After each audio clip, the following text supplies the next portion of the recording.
दोस्तों नमस्ते वनक्कम नमस्कार केम छो सत श्री अकाल एंड जय श्री राम। दोस्तों आज हम बात करेंगे money magic in swing trading of 4 stocks. ये वो स्टॉक्स हैं जिन्होंने Q3 के अंदर बहुत कमाल के रिजल्ट्स दिए थे और अमेजिंग प्रॉफिट्स अगले 3 महीने में जब तक इनके रिजल्ट्स नहीं आते हैं आप कमा सकते हैं। पहली बात। दूसरी बात यह है कि इनके अंदर जो रिस्क है वो प्रोपोर्शनेटली कम है। दोस्तों सबसे पहले देख लेते हैं कि आईटी का दिग्गज एक है परसिस्टेंट सिस्टम। रिजल्ट जो है इसके पिछले 2-3 क्वार्टर से बहुत ज़ोरदार आ रहे हैं। आप ये देखिए, ये अप ट्रेंड के अंदर ही दिखा रहा है, इसलिए आपको ये। और यहाँ पर इसने मैंने वीकली चार्ट लगाया है। इसने वीकली चार्ट के अंदर यहाँ पर एक सेल सिग्नल दिया हुआ है, तो इस स्टॉक को हम फिलहाल छोड़ देते हैं बिकॉज ये ऑलरेडी जो स्टॉक है ये सेल में लगा हुआ है। वीकली चार्ट में अगर कोई भी स्टॉक सेल में लगा है तो उसको उसको बाइंग तो उसमें किसी कीमत पे होनी ही नहीं चाहिए, पहला असूल। चलिए दूसरा देखते हैं। एक और दिग्गज है एबीबी, इंजीनियरिंग की कंपनी है दोस्तों। इसके अंदर अगर आप देखें तो वीकली चार्ट मैंने यहाँ पर लगाया हुआ है, 9 महीने का आप देख लीजिए वीकली चार्ट है ये। और इसने यहाँ पर जो शेयर है इसने बाई सिग्नल दिया हुआ है। बाई सिग्नल जिसने करीब 3150 के आसपास दिया था। वीकली चार्ट में तो ये बाई है। अब इसको देख लेते हैं कि डेली चार्ट के अंदर ये क्या बोल रहा है।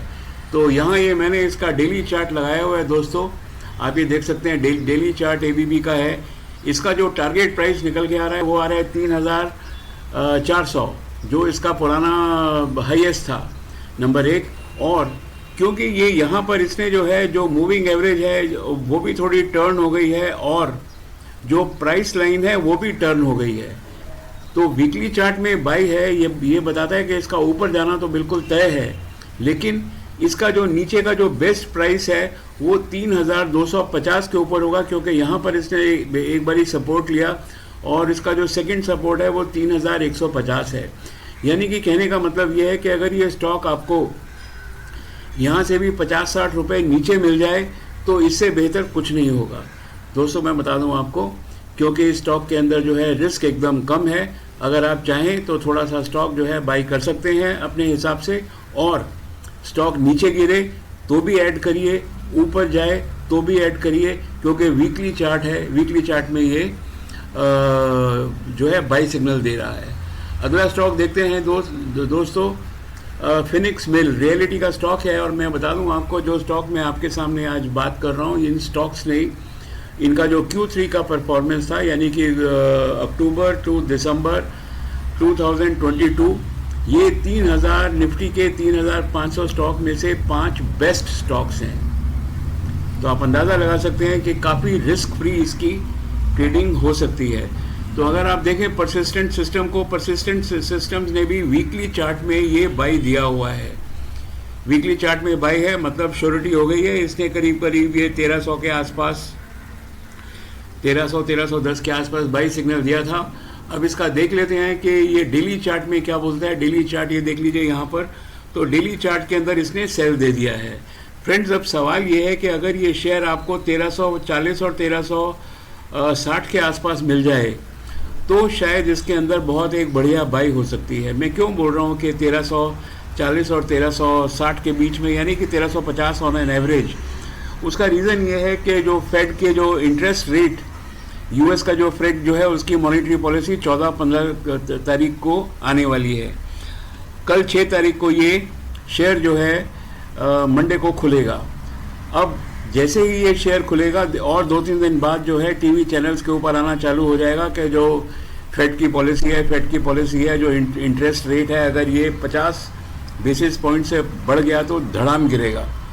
इसलिए मैं आपको बोल रहा हूँ कि अगर आपको शेयर लेना है थोड़ी क्वांटिटी में लीजिए, और 1350-1360 के बीच में अगर ये शेयर आपको मिल जाए तो ये बेस्ट बाई हो सकती है। लेकिन वीकली चार्ट में ये शेयर बाई के अंदर ही है।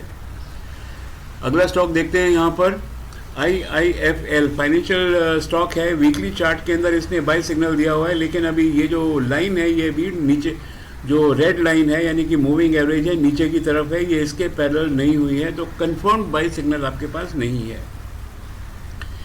चलिए ये मैंने यहाँ पर ये वीकली चार्ट लगाया है। अब इसको हम देख लेते हैं कि डेली चार्ट में ये क्या कर रहा है। डेली चार्ट के अंदर आप देख लीजिए तो 10 बज के ऑन द रिस्ट वॉच 10:10 और 10:05 के आसपास ये रीडिंग दे रहा है, यानी कि ये बाई के अंदर ही है। लेकिन जो ये वीकली चार्ट है, वीकली चार्ट के अंदर अभी कंफर्म्ड बाई सिग्नल नहीं दिया है।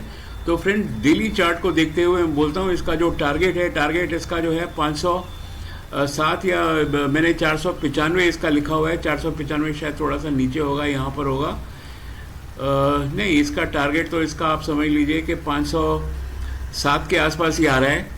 तो टारगेट इसका 507 है और इसकी जो बेस्ट बाई होगी दोस्तों, में से जो बेस्ट बाई होगी 4020 और 4030 के नीचे। 4030 के नीचे क्यों? क्योंकि यहीं से ये ऊपर गया था और यहाँ पर जो है इसकी एक 420 की एक सपोर्ट आ रही है। तो कहने का मतलब ये है दोस्तों कि अगर आप चाहें तो थोड़ा सा अभी बाई कर लीजिए। नीचे स्टॉक तो गिरना ही चाहिए इसको, नीचे अगर ये स्टॉक गिरेगा तो आप इसको और बाई कर सकते हैं। यानी कि ऊपर गिरे या नीचे गिरे, आपका जो है योर मनी इज़ इंश्योर्ड कि आप जो है शेयर मार्केट के अंदर पैसा जो है ना वो हर हालत कमा के ले जाएंगे जब तक इनके रिजल्ट्स Q4 के आएंगे। मैं बता दूं IIFL के जो रिज़ल्ट हैं ये जो है जल्दी आ जाते हैं, करीब ये 30 अप्रैल से पहले ही रिज़ल्ट आ जाएंगे।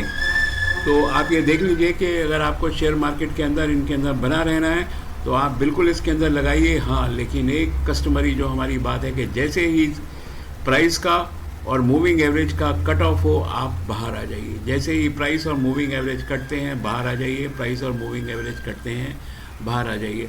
दोस्तों मैं आपको बता दूं कि जो इंटरनेशनल मार्केट है या जो ओवरऑल एनवायरनमेंट है वो शेयर मार्केट में अच्छा नहीं है। रिस्क लेना बंद करिए और जैसे ही 2 की जो एवरेज है, प्राइस 2 की मूविंग एवरेज को काटती है डेली बेसिस के ऊपर, आपको बाहर आ जाना चाहिए। Fine, so thank you very much and have a nice day.